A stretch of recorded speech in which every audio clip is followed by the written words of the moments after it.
এইটো video discuss কৰিম DLED second সেমিষ্টাৰৰ paper S21 education in contemporary Indian society with special reference to আছামৰ 2020 চনৰ ফাইনেল ইয়াৰ পেপাৰখন জানে যে ইয়াৰ টোটাল মাৰ্কস আহে 70 আৰু সময় দিয়া হয় 2 ঘণ্টা 45 মিনিট এক নম্বৰ কোৱেশ্চন আহিছে টোটাল 8টা আৰু তাৰ এ নম্বৰ কোৱেশ্চন আহিছে বিশ্বায়নৰ সংজ্ঞা দিয়া ডিফাইন গ্লোবেলাইজেশ্যন ডেভিড হেল্ডৰ মতে বিশ্বায়নে সমসাময়িক সমাজ জীৱনৰ সকলো দিশতেই বিশ্বব্যাপী আত্মনিৰ্ভৰশীলতাৰ সম্প্ৰসাৰণ আৰু সুদৃঢ়কৰণৰ এক প্ৰক্ৰিয়া সূচায় হাৰমেনৰ মতে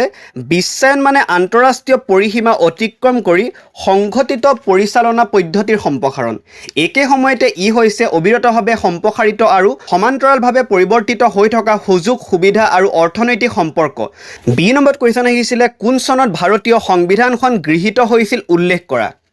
Mention in which year Indian Constitution was adopted 1949 চনৰ 26 নৱেম্বৰত ভাৰতীয় সংবিধানখন গৃহীত কৰা হয় আৰু 1950 চনৰ 26 জানুৱাৰীৰ পৰা কাৰ্যকৰী কৰা হয় গতিকে কাৰ্যকৰী কেতিয়া কৰা হয় হেতু আহিব পাৰে পৰীক্ষাত গতিকে হেতু লিখি দিয়া হৈছে সি নম্বৰ কোৱেশ্চন আহিছিল ৰাষ্ট্ৰ পৰিচালনাৰ নিৰ্দেশাত্মক নীতি মানে কি what is directive principle of state policy ৰাষ্ট্ৰ পৰিচালনাৰ নিৰ্দেশনাত্মক নীতি মানে হ'ল চৰকাৰৰ দ্বাৰা আইন প্ৰণয়নৰ নীতি সংক্ৰান্তীয় কিছুমান নিৰ্দেশিকা আৰু এটো চতুৰ্থ অধ্যায়ত অন্তৰ্ভুক্ত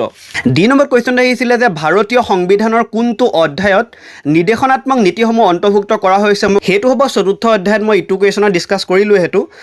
ই নম্বৰত আহিছিল প্ৰথম অসমীয়া চাহ খেতিয়কজনৰ নাম কি write the name of first Assamese tea planter প্ৰথম অসমৰ চাহ খেতিয়কজন হ'ল Maniram Dewan F number question আহিছিল অসমৰ যিকোনো এটা কৃষি ভিত্তিক উদ্যোগৰ নাম লিখা name anyone agricultural based industry of Assam অসমৰ যিকোনো এটা কৃষিভিত্তিক উদ্যোগ হ'ল চাহ উদ্যোগ কাগজ কল মৰাপাট উদ্যোগ জি নম্বৰত আহিছিল গমৰাগ নৃত্য অসমৰ কোনটো জনগোষ্ঠীৰ লোকনৃত্য Gumrag dance is the folk dance of which tribe of Assam হেতু হ'ব